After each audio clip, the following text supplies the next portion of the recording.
आधी रात का समय था। पूरा गांव अंधेरे की आगोश में था, लेकिन माहेश्वरी देवी के घर से हल्की रोशनी आ रही थी। ऐसा लग रहा था कि उनके यहाँ लोग जागे हुए हैं। माहेश्वरी देवी की बड़ी बहू रागिनी के कमरे से खुसुर फुसुर की आवाज आ रही थी। तुमने आज भी देर कर दी आने में। जाओ, मैं तुमसे बात नहीं करती। अरे ऐसा मत करो मेरी जान, बात बंद कर दोगी तो तुम्हारा ये आशिक जिएगा कैसे? तुम्हें सिर्फ अपनी फिक्र है दिलीप, मेरी नहीं। कभी मेरी जगह पर खुद कर रख कर देखो तो पता चल जाएगा तुम्हें। अरे हम तुम अलग कहाँ हैं? हम दोनों तो एक ही है ना, दो जिस्म लेकिन एक जान। ये कहकर दिलीप ने रागिनी को अपनी बाहों में भर लिया। बहुत तड़पाते हो तुम दिलीप। तुमसे कम रागिनी। उसके बाद दोनों एक दूसरे में खो गए। कुछ घंटे बाद की बात है। माहेश्वरी देवी की छोटी बहू दीपा भी उस समय जाग रही थी और उसके कमरे में भी दिलीप नाम का वही शख्स चुपचाप खड़ा था जो कुछ देर पहले रागिनी के साथ था। उसे देखते ही दीपा भी गुस्सा हो रही थी। मिल गई फुर्सत तुम्हें? घड़ी देख रहे हो कितने बज रहे हैं? अब तो सुबह होने वाली है। तुम कहो तो सूरज से कह दूं कि आज थोड़ी देर बाद निकले। बस तुम्हें बातें बनाना ही आता है। एक दिन कोई पकड़ लेगा ना हम दोनों को, तो फिर सारी आशिकी धरी की धरी रह जाएगी। अरे ऐसे कैसे पकड़ लेगा? और अगर पकड़ लेगा तो तब की तब देखी जाएगी। दिलीप, तुम मुझसे प्यार तो करते हो ना? अरे तुम्हें कोई शक है क्या? शक नहीं है, लेकिन तुम मुझे यहाँ से लेकर भाग क्यों नहीं जाते? कब तक हम दोनों इस तरह छिप छिप कर मिलते रहेंगे दिलीप? अरे दीपा मेरी जान, मैं पूरी सेटिंग में लगा हूं। थोड़ा समय लगेगा अभी, कुछ दिन और इंतजार करना, फिर तो हर दिन हम दोनों ऐश करेंगे बिना किसी की परवाह किए। माहेश्वरी देवी जिस कमरे में सोई हुई थी, अचानक उनके कमरे के बाहर एक कुत्ता जोर जोर से भौंकने लगा। फिर कुछ देर बाद वो रोने लगा। कुत्ते के रोने की आवाज से माहेश्वरी देवी की नींद खुल गई। ओह, इसे क्या हुआ? ये इस तरह क्यों रोने लगा? माहेश्वरी देवी को प्यास लगी थी। वो बिस्तर पर बैठे बैठे ही अपनी बहू को आवाज देने लगी। रागिनी, दीपा, बहू, बहू। रागिनी तो गहरी नींद में थी, तो उसे अपनी सास की आवाज सुनाई नहीं थी। लेकिन छोटी बहू दीपा दिलीप के साथ आनंद के उस सागर में गोते लगा रही थी, जहां वे दोनों सिर्फ एक दूसरे के दिल की धड़कन और तेज चलती हुई सांसों की आवाज ही सुन सकते थे। दिलीप, मुझे तुम्हारे साथ हमेशा ऐसे ही रहना है। प्यार के समंदर में गोते लगाना है और भूल जाना है पूरी दुनिया को। माहेश्वरी देवी ने कई बार दोनों बहुओं को आवाज दी, लेकिन किसी ने उसकी आवाज नहीं सुनी। तो लगता है खुद ही उठकर पानी लाने जाना पड़ेगा। माहेश्वरी देवी को दिखाई नहीं देता था, लेकिन उन्हें अंदाजा तो था ही कि कैसे अपने कमरे से बाहर निकलकर रसोई की तरफ जाना है। वो अंदाजे से ही कमरे से धीरे धीरे कर बाहर निकली। जैसे ही वो छोटी बहू के कमरे के पास पहुंची, उसे खुसुर फुसुर की आवाज सुनाई दी। अरे, बहू के कमरे में कोई है क्या? वो किससे बात कर रही है? माहेश्वरी देवी उसके दरवाजे को खटखटाने लगी। बहू, बहू, छोटी बहू। अचानक दीपा का ध्यान अपनी सास की आवाज पर गया और उस आवाज को सुनकर उसका दिल जोर जोर से धड़कने लगा। अरे, ये अंधी बुढ़िया कब जग गई? दिलीप, तुम चुपचाप रहना, मैं संभालती हूँ मोर्चा। मैं बुढ़िया से बातें करूंगी, तुम पीछे से निकल जाना। वो तो अंधी है, उसे कुछ पता नहीं चलेगा। दीपा ने दरवाजा खोला और दिलीप पीछे से निकल गया। क्या हुआ माँ जी, आप दरवाजा क्यों पीट रही हैं? तुम्हारे कमरे में कोई है क्या दीपा? तुम किससे बातें कर रही हो? मैं और बातें? क्या माँ जी, आप ये क्या कह रही हैं? मैं तो अकेली हूं अपने कमरे में। मैं भला किससे बातें करूंगी? लगता है आपने कोई सपना देखा है। सपना? सपना तो नहीं था। अच्छा छोड़ो, सुनो, थोड़ा पानी पिला दो ना। आप रुकिए, मैं ला देती हूँ। लेकिन कितनी बार आपको कहा है कि आपको कोई जरूरत हो तो आप मुझे आवाज दे दिया करिए। दिया तो था बहू, पर तुमने सुना नहीं, इसलिए मुझे खुद से आना पड़ा। माहेश्वरी देवी के दो बेटे रमेश और निरंजन विदेश में नौकरी करते थे। साल में 1 या 2 बार ही उनका आना होता था। माहेश्वरी देवी की दोनों बहुएं पिछले 2 साल से अपने पति और सास को धोखा दे रहे थे। उन दोनों का संबंध दिलीप नाम के आदमी से था। लेकिन अपने पति और सास को धोखा देने वाली रागिनी और दीपा को पता नहीं था कि दिलीप भी इन लोगों को धोखा दे रहा था, क्योंकि दिलीप दोनों बहुओं से ही छिप छिप कर मिलता था और उन दोनों में से किसी को इसके बारे में पता नहीं था। इसे कहते हैं 5 उंगलियां घी में और सर कढ़ाई में। रागिनी और दीपा के मजे भी ले रहा हूं और जब जरूरत होती है उनसे पैसे भी ले लेता हूं। बस अपनी ये जिंदगी ऐसे ही चलती रहे और वो दोनों सपने देखते रहे कि मैं उन्हें लेकर भाग जाऊंगा और शादी करूंगा। माहेश्वरी देवी को उस दिन दीपा ने बहला तो दिया था, लेकिन उनका मन नहीं मान रहा था। अब वो बेचारी देख तो सकती नहीं थी, लेकिन वो कहते हैं ना, जो देख नहीं सकते उनके पास मन की आंखें होती हैं, और मन की आंखें साधारण आंखों से कई गुना ज्यादा देख सकती हैं। कुछ तो गड़बड़ है, लेकिन क्या, ये मैं समझ नहीं पा रही हूं। बहू ने उस दिन झूठ बोला, ये तो पक्का है। उस दिन के बाद माहेश्वरी देवी रात को और ज्यादा अलर्ट रहती और हर दिन उसे लगता कि रात को उस घर में कोई आता जरूर है। मुझे ऐसा सोचना तो नहीं चाहिए, लेकिन लगता है कि मेरी छोटी बहू किसी गलत राह पर है। एक रात की बात है, दिलीप दीपा के साथ उसके कमरे में था। माहेश्वरी देवी की आंखों में नींद नहीं थी। वो चुपके से उठी और दीपा के कमरे की ओर बढ़ चली। उसने दीपा के दरवाजे पर कान लगाया तो उसे फिर से किसी पुरुष की आवाज उसके कमरे से आई। मेरा शक बिल्कुल सही था, जरूर कोई गैर पुरुष मेरे घर में है।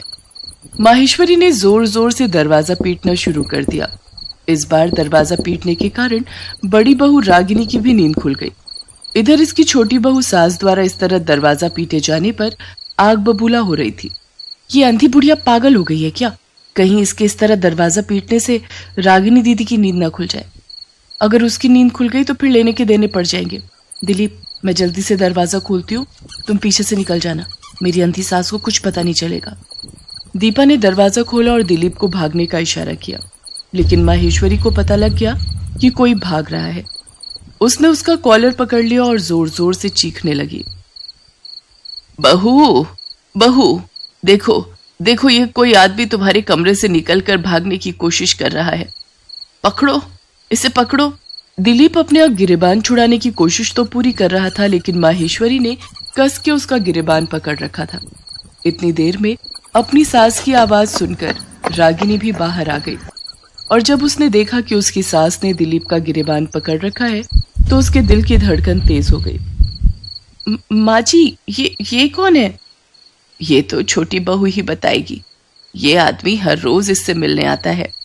नहीं नहीं नहीं दीदी, मैं इस आदमी को तो जानती भी नहीं, मैं तो इसे पहली बार देख रही हूँ। वे बातों में उलझे हुए थे कि तभी दिलीप ने भागने की कोशिश की, लेकिन इस बार रागिनी ने उसका गिरेबान पकड़ लिया। दिलीप, क्या कर रहा था तू दीपा के कमरे में? बोल बोल, क्या कर रहा था? ये उसी से पूछ लो क्या कर रहा था, और उससे क्या तो खुद से पूछ ले। जो तेरे साथ करता हूँ वही इसके साथ भी करता हूँ। ये बात सुनकर दीपा का भी माथा ठनका। रागिनी और दीपा को समझ आ गया था कि दिलीप नाम का ये आदमी उन दोनों का गलत फायदा वैसे ही उठा रहा है जैसा फायदा वे दोनों अपनी अंधी सास का उठा रहे हैं। क्या तुम दोनों बहुएं इसे जानती हो? ये क्या कह रहा है? लेकिन दोनों बहुओं ने अपनी सास की बातों का कोई जवाब नहीं दिया, उल्टा दिलीप की जमकर पिटाई कर दी। अरे क्यों मार रही हो मुझे? छोड़ो, तुम दोनों ही तो मुझे बुलाती थी तो मैं आता था। अब सती सावित्री बनने का ढोंग कर रही हो। इस अंधी बुढ़िया का फायदा तुम दोनों उठा रहे थे, तो ये पिटाई तुम्हें भी तो मिलनी चाहिए, सिर्फ मुझे क्यों? दिलीप ने माहेश्वरी के सामने दोनों को खूब भला बुरा कहा, जिसे सुनकर माहेश्वरी ने एक थप्पड़ उसे खींचकर मारा। चुप चुप रह और अपनी बकवास बंद कर और कान खोल कर सुन। अगर और एक शब्द भी तुमने मेरी बहुओं के लिए बुरा बोला तो तुझे यहीं मारकर पीछे गाड़ देंगे। वो मेरी बहुएं हैं, मेरे परिवार का सम्मान है, इज्जत है मेरे परिवार की। वो कोई बाजारू औरत नहीं जो तुम उन्हें कुछ भी बोलो। सुन, यहाँ से जितनी जल्दी हो सके निकल जा, नहीं तो पुलिस को बुलाकर चोरी का मुकदमा दर्ज कराऊंगी। दिलीप वहां से भाग खड़ा हुआ। माहेश्वरी देवी सारा सच जान चुकी थी, फिर भी दोनों बहुओं की तरफदारी कर रही थी। इसे देख दोनों बहुओं को अपनी गलती का एहसास हो गया। हमें माफ कर दीजिए माँ जी, हम भटक गए थे। हाँ माँ जी, हमसे भारी भूल हो गई थी। हमने आपके विश्वास को चकनाचूर किया और गलत राह पर निकल गए। तुम दोनों को अपनी भूल का एहसास हो गया, यही सबसे बड़ी बात है। लेकिन बहुओं, इस बात की चर्चा आज के बाद इस घर में कोई नहीं करेगा। मैं नहीं चाहती कि जिंदगी में हुई इस भूल के पन्ने को तुम कभी याद करो। हाँ, इससे सबक जरूर सीखो। माहेश्वरी देवी की बातों को सुनकर दोनों ने उन्हें गले से लगा लिया।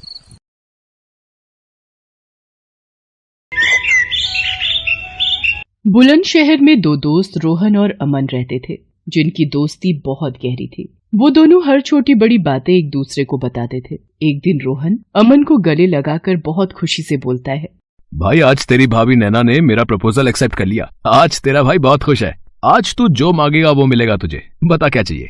पक्का ना साले, जो मांगूंगा वही देगा? बाद में मना तो नहीं करेगा? अरे हाँ, तेरे भाई ने बोला ना, आज तू जो बोलेगा वो मिलेगा। कल फिर नैना के घर जाकर शादी की बात भी तो करनी है, इसीलिए जो भी चाहिए अभी बोल दे। चल फिर अपने अड्डे पर। तुझे तो पता ही है, बिना गला गीला किए हमारी पार्टी कहाँ पूरी होती है। हाँ, ये तो सही कहा तूने। चल चलते। रोहन और अमन एक बार क्लब में जाते हैं, जहां वो दोनों बहुत ज्यादा ड्रिंक कर लेते हैं। इतनी ड्रिंक करते हैं कि रोहन से तो चला भी नहीं जाता।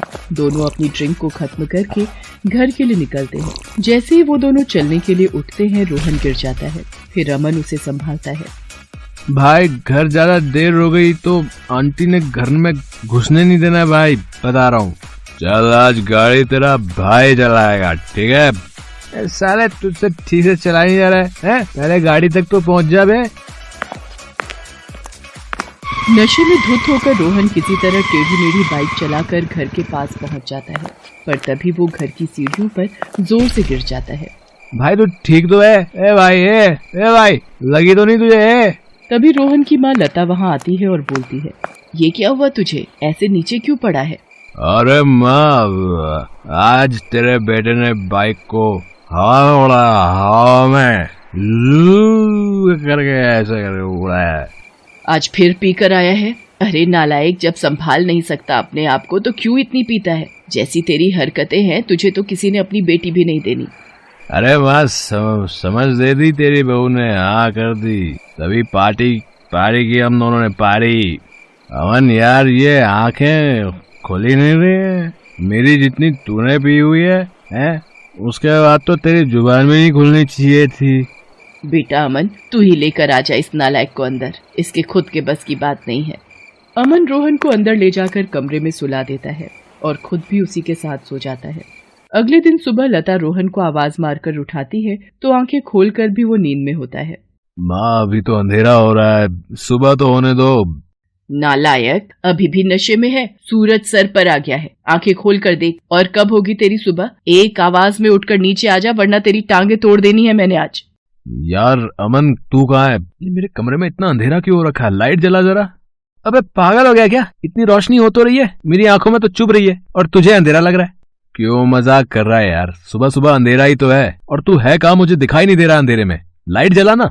अमन रोहन की बात सुनकर घबरा जाता है। वो उसको खिड़की के पास ले जाकर बोलता है, अब दिखी साले रोशनी? लाइट जला तभी तो दिखेगी रोशनी। ये सब देखकर अमन समझ जाता है कि गिरने की वजह से रोहन की आंखें चली गई हैं। भाई तू अंधा हो गया लग रहा है। सुबह के 10 बज रहे हैं, लेकिन तेरी आंखों में रोशनी नहीं जा रही है। यार ये क्या हो गया? ऐसा नहीं हो सकता। अभी तो नैना के घर बात करने जाना था। अगर उसको और उसके घर वालों को पता लगा कि मैं अंधा हो गया हूं तो रिश्ता जोड़ने से पहले ही टूट जाएगा। दोनों इस बात से बहुत परेशान होते हैं। लता उन दोनों को नीचे से आवाजें लगा रही होती है, जिसे सुनकर अमन रोहन को संभाल कर नीचे लेकर जाता है और रोहन प्यार का मारा अपनी माँ को सच बताने की जगह नैना के बारे में बताता है। और जब लता अपने बेटे के प्यार के बारे में सुनती है तो खुशी से बौखला जाती है और बोलती है, सच्ची तुझे लड़की मिल गई? शुक्र है भगवान का तुझे किसी लड़की ने पसंद किया, वरना तेरे लक्षण देखकर तो लगता ही नहीं था कि कोई लड़की तुझसे शादी करेगी। अब मेरे घर भी बहू आएगी। मैं अभी तैयार होकर आती हूँ, फिर हम नैना के घर चलेंगे।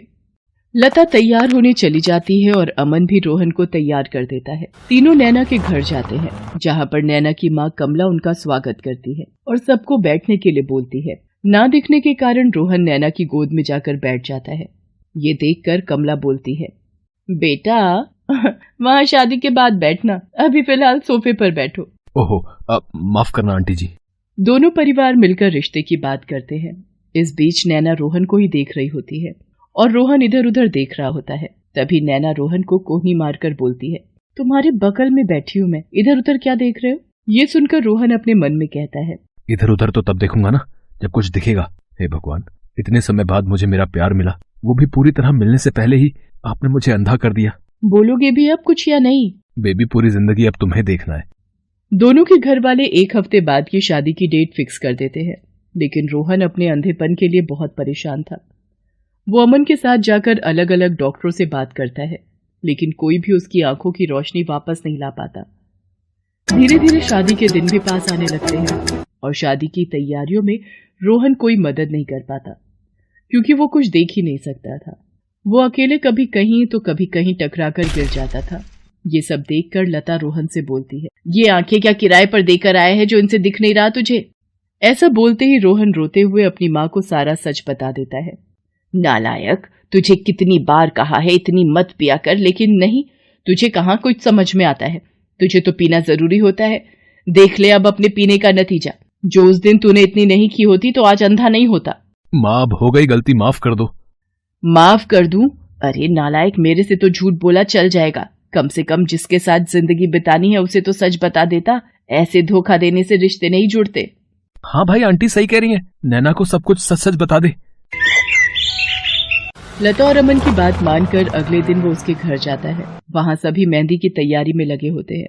दूल्हे को अचानक अपने घर देखकर कमला और नैना उसके पास आकर बोलते हैं, अरे रोहन, तुम्हें यहाँ कुछ काम था? तुम इधर उधर क्या देख रहे हो? मैं तुमसे बात कर रही हूँ, मेरी तरफ देखकर बात करो। मैं जहाँ भी देख रहा हूँ तुम उसी तरफ आ जाओ, क्योंकि मेरी आंखों की रोशनी जा चुकी है, मैं देख नहीं सकता।